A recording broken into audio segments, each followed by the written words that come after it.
जी वो तो करूंगी। हाँ जी। जय श्री राम जी। जय श्री रामचरितमानस अयोध्या कांड में आज हम 142 142 दोहा से आगे चलेंगे। और अब तक हमने ये देखा है कि प्रभु राम चले गए हैं और निषाद को वापस लौटा दिया है। तो निषाद राज जब वापस लौटे हैं तो मंत्री वहां पर इंतजार ही कर रहे हैं। सुमंत्र जी वो अयोध्या वापस नहीं गया वहां से, वो वहीं पर इंतजार कर रहे हैं। उनको लग रहा है कि शायद निषाद राज जो हैं वो प्रभु राम को वापस ले आए और प्रभु राम कृपा करके उनके साथ जहाँ वहां पर वन की भयानक जो दशा देखकर प्रभु राम सीता जी को शायद लौटा दें निषाद राज के साथ, उनको छोड़ने के लिए आ जाएं। तो इसीलिए सुमंत्र जी इसी सोच में यहीं पर बैठे हुए हैं, अयोध्या वापस नहीं पहुंचे हैं। और जब देखा है निषाद राज को अकेले वापस आए हुए, तो तब सुमंत्र जी को लगा है कि ये क्या हो गया। हा राम हा सीते हा लक्ष्मण पुकार उठे सुमंत्र जी और एकदम से व्याकुल होकर धरती पर गिर पड़े हैं। और घोड़े जो हैं उनकी दशा भी वैसी है, वो उसी ओर देखते जा रहे हैं। प्रभु जिस ओर गए थे उसी ओर घोड़े भी देखते जा रहे हैं कि वो तो वापस लौट कर ही नहीं आए, हम तो उनका इंतजार कर रहे हैं। और इसके आगे चलते हैं। नहीं तुम चरे न पीहे जल मोचहि लोचन बारी, व्याकुल भये निषाद सब रघुबर बाज निहारी। सियावर राम जय जय राम मन बसियो सीताराम। देखो सुमंत्र जी तो घिर पड़े हैं, बेहोश हो गए हैं। और जो घोड़े हैं वो ना घास खा रहे हैं ना पानी पी रहे हैं, आंखों से जल ही बहता जा रहा है। और जब ऐसी हालत घोड़ों की देखी है तो जो निषाद हैं वो भी व्याकुल हो उठे हैं। और निषाद किनको कहा गया है? जो जंगली जीवों का शिकार भी निर्दयता से करते हैं। और जब उन्होंने देखा है कि देखो जे घोड़े तक भी प्रभु के वियोग में ऐसे व्याकुल हैं, तो निषाद राज भी व्याकुल हो गए। हाँ जी आशु जी पढ़ेंगे आप। धर धीरज तब कही निषादु, अब सुमंत्र परिहर हूँ विषादु। तुम पंडित परमारथ ज्ञाता, धरो धीर लख विमुख विधाता। विविध कथा कह कहे मृदुबानी, रथ बैठार्यो बर बस आनी। शोक शिथल रथ सकै नहांकी, रघुबर बिरय पीर उर्बांकी। चर फराहि मग चले न घोरे, बन मृग मन हूँ आन रथ जोरे। अड़ुक परे फिर हे रही पीछे, राम वियोग बिकल दुख तीछे। जो कहे राम लखन बैदेही, हिंकर हिंकर हित हे रही ते ही। बाजी बरे गत कई किम जाति, बिन बन फनिक बिकल जेहि बांति। भयो निषाद विषाद बस, देखत सचिव तुरंग। बोल सुसेवक चार तब, दिए सारथी संग। सियावर राम जय जय राम मन बसियो सीताराम। निषाद राज जी व्याकुल तो हो गए घोड़ों की दशा को देखकर, पर फिर सोचा है कि सुमंत्र जी को तो समझा बुझाकर वापस भेजा जाए। अयोध्या तक तो प्रभु के वन गमन का संदेश पहुंचे। तो उन्होंने सुमंत्र जी को अलग अलग कथाएं सुनाई हैं और उन्हें कहा है कि अब आप विषाद को छोड़िए, धीरज धरिए और वापस अयोध्या लौट चलिए। आप तो परमारथ को जानने वाले हैं। निषाद राज जी अब सुमंत्र जी को कहते हैं कि आपको तो सब पता है, तो आपकी ऐसी दशा है तो ये तो अच्छी बात नहीं है। तो आप विधाता को प्रतिकूल जानिए कि ये प्रभु की ही ऐसी इच्छा थी, ऐसा सोचकर अयोध्या लौट जाइए। बहुत समझाया है पर सुमंत्र जी को कहाँ होश, क्योंकि वो तो यही सोचकर आए थे कि मैं कैसे भी करके अगर राम वापस नहीं जाएंगे तो कोशिश करूंगा लक्ष्मण और सीता को ले जाऊं, और लक्ष्मण और राम दोनों भी नहीं जाएंगे तो सीता को तो लौटा ही ले जाऊंगा।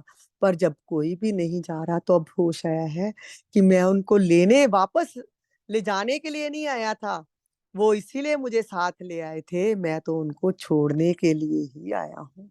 अब होश ये बात का आ रहा है, और कितने दुखी हो रहे हैं, इतने शिथिल हो गए हैं कि रथ उनसे हाँका ही नहीं जा रहा।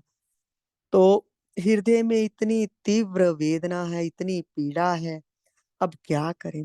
घोड़े भी ऐसे चल रहे हैं जैसे जंगली घोड़े जोत दिए हो रथ में, क्योंकि नहीं तो रामचंद्र जी के घोड़ों का हम पीछे सुन चुके हैं। ऐसे चल रहे थे जैसे कि नाचते हुए गाते हुए चल रहे हैं, और जब उनको छोड़ने भी आए हैं तभी भी आराम से चल रहे थे कि प्रभु हमारे साथ ही हैं।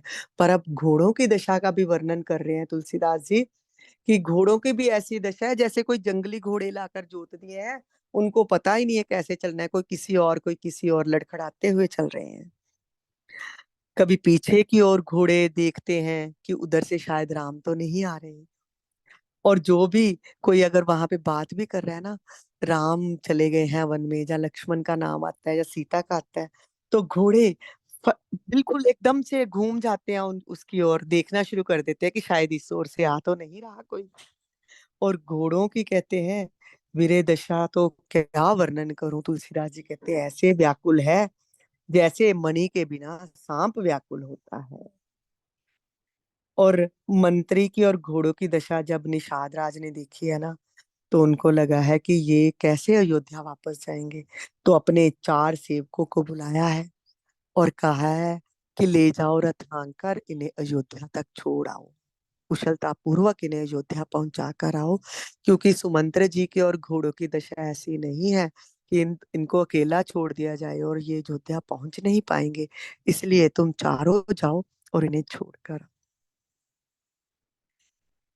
गुहु सारथी फिर ओ पहुंचाई, बिरह विषाद बरन नहीं जाए, चले अवध ले रथ निषादा, होय शनैः शन मगन विषादा, सोच सुमंत्र विकल दुख दीना, दिग जीवन रघुबीर बिहीना, रहे न अंतहु अदम शरीरु, जस न लयो विश्रुत रघुबीरु, भये अजस अगभाजन प्राणा, कवन हेतु नहीं करत पयाना, अहै मंद मन अवसर चूका, अजूना हृदय होत दुई टूका, मीजी हाथ सिर धुनि पछताई, मन हो कृपन धन रास गवाई, बिरद बांध बर बीर कहाई, चले समर जन सुबट पराई, विप्र विवेकी वेद विद सम्मत साधु सुजाति, जिम दोखे मद पान कर, सचिव सोचते ही भांति सियावर राम जय जय राम, मन बसियो सीताराम। निषाद राजगुह ने क्या किया है, सुमंत्र जी को बिठाया है, अपने 4 जो हैं कुशल सेवक भेजे हैं उनके साथ, और उन्हें भेज दिया है। खुद भी निषाद राज के भी विरह का दुख का वर्णन नहीं किया जा सकता। और उधर जो सुमंत्र जी हैं, चारों निषाद जो हैं सुमंत्र जी के रथ को लेकर अयोध्यापुरी की ओर चल रहे हैं, और जब देखते हैं सुमंत्र जी की और घोड़ों की दशा, तो वो खुद भी विषाद में डूबते जा रहे हैं। और उधर सुमंत्र जी ये सोच रहे हैं कि रघुबीर के बिना जीना ही कैसा है, मैं मर ही ना मर जाऊं, ये अदम शरीर रहेगा क्या, ये कैसा शरीर है मेरा जो रघुवीर के बिना जो है छूटा ही नहीं और प्राण देह से निकले ही नहीं, कि प्रभु के दर्शनों के बिना अगर मैं प्रभु को वहां पर छोड़ के आऊं तो मुझे यहीं पर अपना जीवन त्याग देना चाहिए था। यही सोच रहे हैं, ये प्राण अपयश और पाप के भाड़े हो गए, अब ये किस कारण कूच नहीं करते। हाय नीच मन, बड़ा अच्छा मौका चूक गया, अब तो हृदय के 2 टुकड़े नहीं हो जाते। और बिल्कुल बार बार सोच रहे हैं कि मैं ही पापी हूँ जो अयोध्या से प्रभु को लेकर चला था, आए तो इसलिए थे कि उनको वापस लौटा ले जाऊंगा, पर अब समझ में आ रही है कि क्या मैंने किया, मैं तो उनको अयोध्या से इतनी जल्दी से लेकर आ गया और उनको जो है इतनी शीघ्रता से वन में पहुंचा दिया, नहीं तो वो चलते हुए पैदल जाते तो कितना समय लगता। ये मैंने क्या पाप कर दिया, खुद को पापी मान रहे हैं, विषाद इतना ज्यादा हो गया है। विषाद क्या है, डिप्रेशन जैसे आजकल हम बोलते हैं, तो वैसे ही विषाद में डूब गए हैं। इतना ज्यादा विषाद हो गया, अपने जीवन को धिक्कार दे रहे हैं कि मैंने सबको प्रभु के दर्शनों से वंचित कर दिया, प्रभु से विछोड़ा डाल दिया सबका। इतने दुखी हो रहे हैं, हाथ मल मल कर, सिर पीट पीट कर पछता रहे हैं। ऐसा, उनकी ऐसी दशा है, तुलसीदास जी उनकी दशा का किससे साथ मिला रहे हैं कि जैसे कोई कंजूस है ना, उसको धन का खजाना मिला हो, कहीं गड़ा हुआ खजाना मिला है, तो कंजूस ने क्या किया, कोई देखना नहीं तो उसको छिपा दिया है। और अब उसको वो जगह ही नहीं मिल रही कि कहाँ पे छिपाया था। तो वैसे ही सुमंत्र जी की बड़ी वही हालत हो रही है। और कैसे कैसी उपमाएं उनको दी हैं कि ऐसा लग रहा है कि जैसे कोई बड़ा योद्धा वीर का बाना पहनकर गया, उसको बोला कि ये तो बहुत वीर है, ये तो जीत कर ही आएगा, पर वो गया और वहां से युद्ध से भाग निकला हो।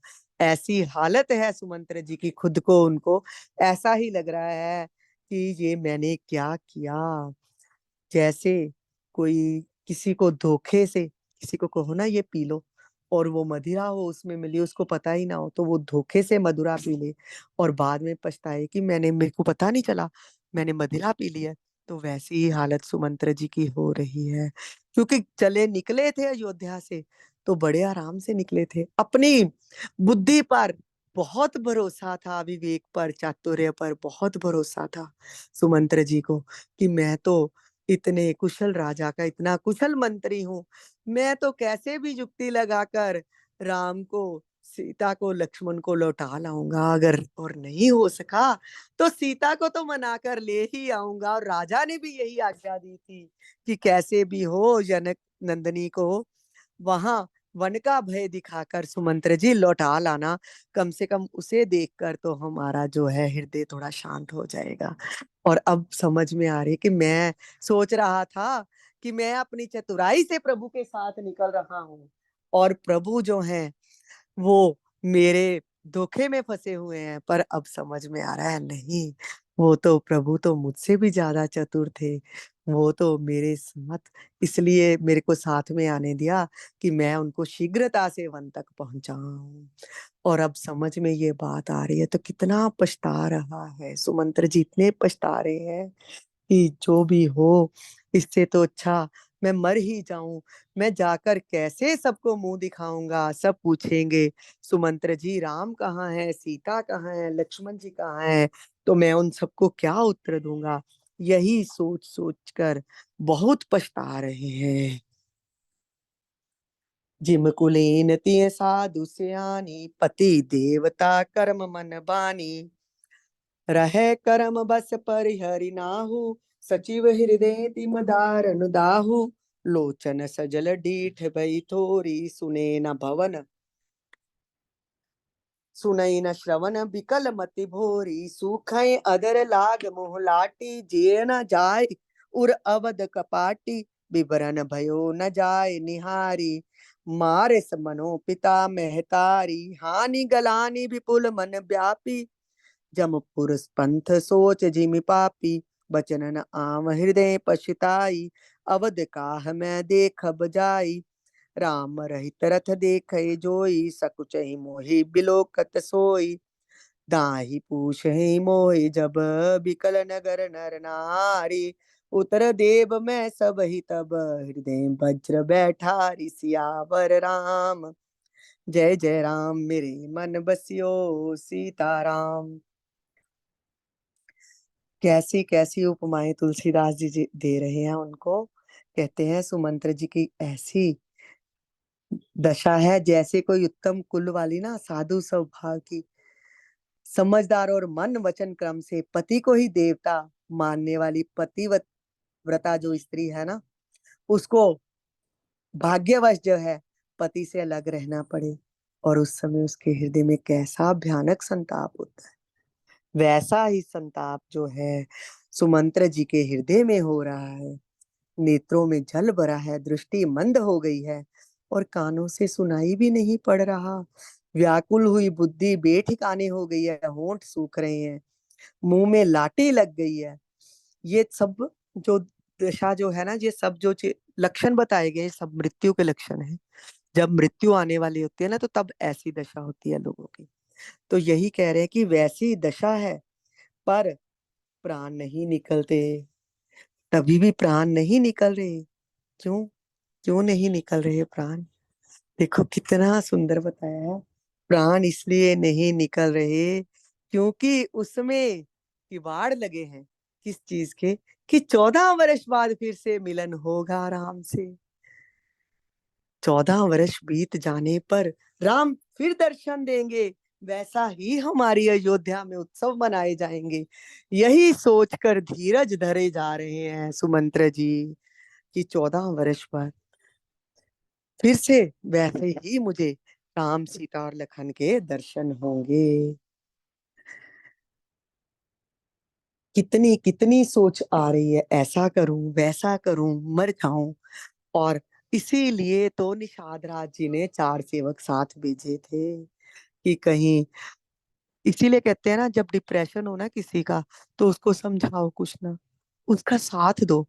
कोई दुखी है ना, तो उसको दुख दूर करने के तरीके भी बताओगे ना, उसको समझ में नहीं आए, क्योंकि वो उसकी हालत ही कुछ अलग होगी। तो उसके बजाय उसका साथ।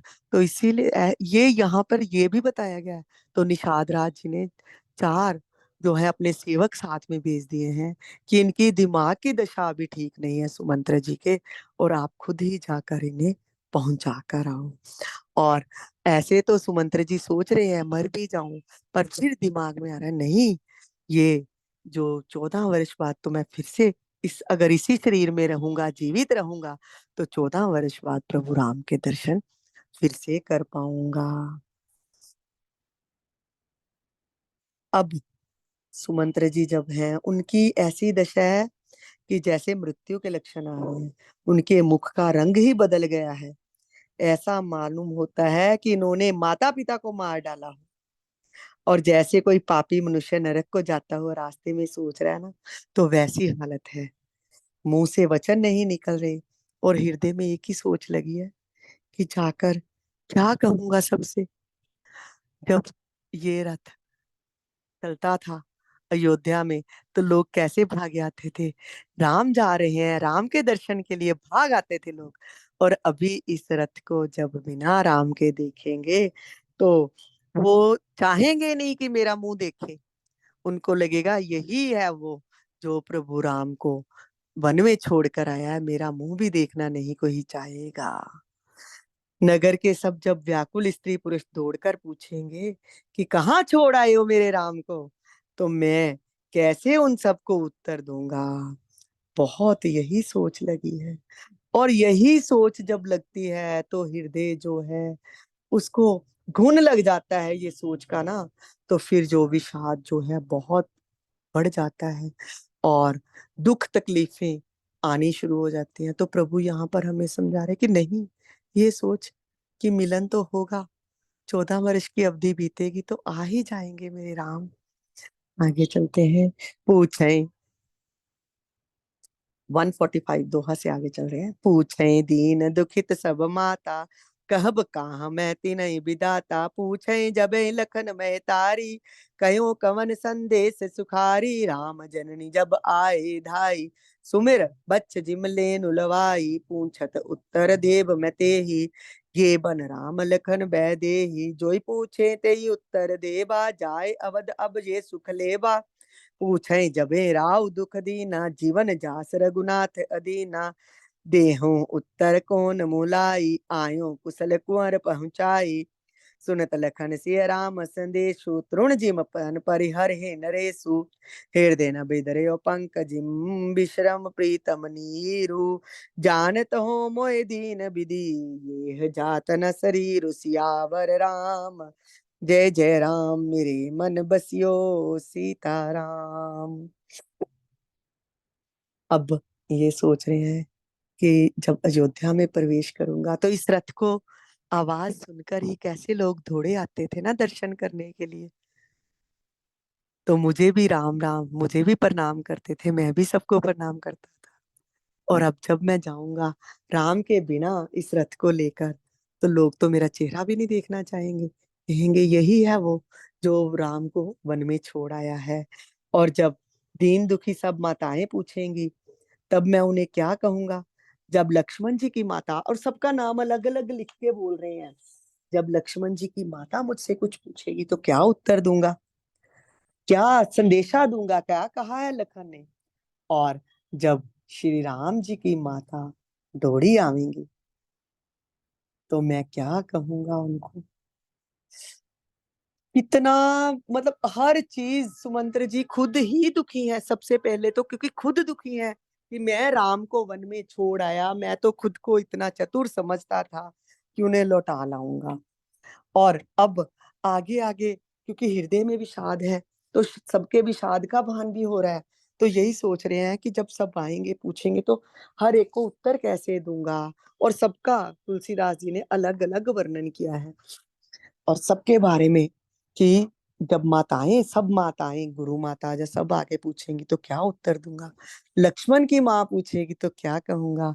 और कौशल्या जा महारानी ने ही लिखा है, राम जननी जब आए धाई, जब राम की माता दौड़ती हुई आएगी तो उन्हें क्या उत्तर दूंगा। जो कोई, और फिर खुद ही मन सोच रहे हैं, जो कोई पूछेगा उसे उत्तर तो देना ही पड़ेगा कि मैं पहुंचा आया हूं उनको वन में। और अयोध्या में जाकर मैं कैसे सुखी होता था, कहीं लड़ाई से वापस आए तब भी मैं सुख से, प्रसन्नता से अयोध्या में प्रवेश करता था राजा के साथ, जहाँ राम के साथ भी प्रसन्नता से ही अपनी अयोध्या में प्रवेश करता था। और अब मैं ऐसे अयोध्या में जाऊंगा, अयोध्या जाकर अब मुझे ये दुख मिलेगा कि यही वो पापी, यही वो नीच है जो उन तीनों को छोड़ आया है। और फिर जो सबकी बात करके फिर याद आ जाता है राजा की, और कहते हैं कि वाह, राजा तो जो है श्री रघुनाथ जी के बिना एक क्षण के लिए भी नहीं रह सकते। और उन्होंने मुझे कहा था ना कि अगर एक को भी लौटा लाएगा तो ठीक है, नहीं तो मेरे प्राण नहीं बचेंगे। और अब सुमंत्र जी को ध्यान ये आ गया है कि राजा तो बिल्कुल ये सुनते ही प्राण त्याग देंगे, तो मैं उन्हें जाकर ये कैसे बताऊंगा। हे प्रभु, और फिर विधाता को याद करते हैं, दोष देते हैं कि मुझे ये यातना मिल रही है, मुझे ऐसा शरीर क्यों मिला जिससे ये अपराध हो, जिससे मैं लोगों को दुख का समाचार जाकर दूं कि प्रभु चले गए हैं। और अब दुखी हो रहे हैं और कह रहे हैं कि मेरा जो है श्री राम जी से बिछुड़ते ही मेरा हृदय फट क्यों नहीं गया। कीचड़ होता है ना, कीचड़ जब गीला होता है तो कीचड़ में हम फंसते हैं, कुछ जब सूखता है ना, पानी छूट जाता है तो पपड़ी से जम जाती है कि चिक्कड़ जड़ा होता, चिक्कड़ ते पपड़ी जम जाती है ना, सुकदा है। और थोड़ी देर बाद अपने आप ही फटना शुरू हो जाता है, जो जिन्ना जिन्ना पानी उड़दा जाता फटना शुरू हो जाता है। तो उस तरह ही कहते कि जिस जल छूटता है कीचड़ से तो कीचड़ फट जाता है, तो राम छूटे हैं मुझसे तो मेरा हृदय क्यों नहीं फट गया। ऐसा दुखी हो रहे हैं और विधाता को भी कह रहे हैं, एहि विधि करत पंथ पछितावा, तमसा तीर तुरथ रथयावा, विदा किए कर बिनहि निषादा, फिरे पाए पर बिकल विषादा, बैठत नगर सचिव सकुचाई, जन मारे गुरु बांधन गाई, बैठ बिटप तर तिवस गमावा, सांझ समेत तब अवसर पाया, अवध प्रवेश कीन अंधियारे, बैठ पवन रथ राख द्वारे, जिन जिन समाचार सुन पाए, भूप द्वार रथ देखन आए, रथ पहचानी बिकल लखी गोरे, घरे गात जिम आतब तोरे, नगर नारी नर व्याकुल कैसे, निकटत नीर मीन गन जैसे, सचिव आगमन सुनत सब बिकल भयो रनिवासु, भवन भयंकर लागते मानहु प्रेत निवास, सिया राम जय जय राम, मेरे मन बसियो सीताराम। आज यहीं तक करेंगे, इसका कर लेते हैं बस आज। 157 दोहे तक ही होगा। अब जब ये सोचते हुए ना सुमंत्र जी मार्ग में सोचते ही जा रहे हैं, पछताते ही जा रहे हैं, तो इतने में ही रथ जो है तमसा नदी के तट पर आ गया। राजा का, अयोध्या नगरी का समझ लो शुरुआत हो गई, तमसा नदी का तट पहुंचे हैं। तो पहुंचते ही ना मंत्री ने उन चारों को कह दिया, अब आप लौट जाइए, मैं रथ को लेकर चला जाऊंगा। वो व्याकुल हुए, सुमंत्र जी के पैरों में निषाद चारों के चारों पड़े हैं और वापस लौट, और नगर में प्रवेश करना है मंत्री ने, और सकुचा रहे हैं। ऐसा लग रहा है जैसे कोई बहुत पाप करके आया ना, तो नगर में कैसे जाऊं। और बैठ गए हैं, पूरा दिन पेड़ के नीचे बिठा दिया, बैठे रहे, पेड़ के नीचे बैठ गए हैं। घोड़े और रथ को अलग से साइड पे कर दिया, छिपा दिया है घोड़ों को, रथ को। और पेड़ के नीचे बैठ के संध्या के समय का इंतजार कर रहे हैं। जब देखा है शाम घिर आई, शाम हुई है, अंधेरा हो गया है, तो अयोध्या में चुपके चुपके से प्रवेश किया है। चले गए हैं महल के आगे, रथ को दरवाजे पर खड़ा किया है और चोरी से ही महल में घुस गए हैं। उधर जब रखवारे हैं, उन्होंने देखा रथ को लोगों तक पहुंच गई, शोर पहुंच गया कि रथ वापस आ गया है।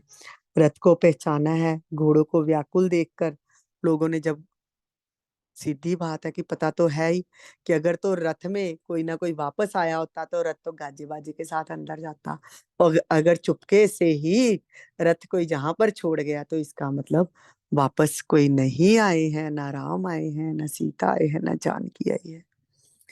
लोगों ने देख लिया है कि घोड़े कैसे व्याकुल हैं, और सबके सब स्त्री पुरुष भी वैसे ही व्याकुल हो उठे, क्योंकि ऐसे तो उनको लग रहा था कि शायद वन में जाए ही नहीं, सुमंत्र जी तो हमारे जो हैं बहुत समझदार हैं, लौटा ही लाएंगे राम को, लखन को और सीता को।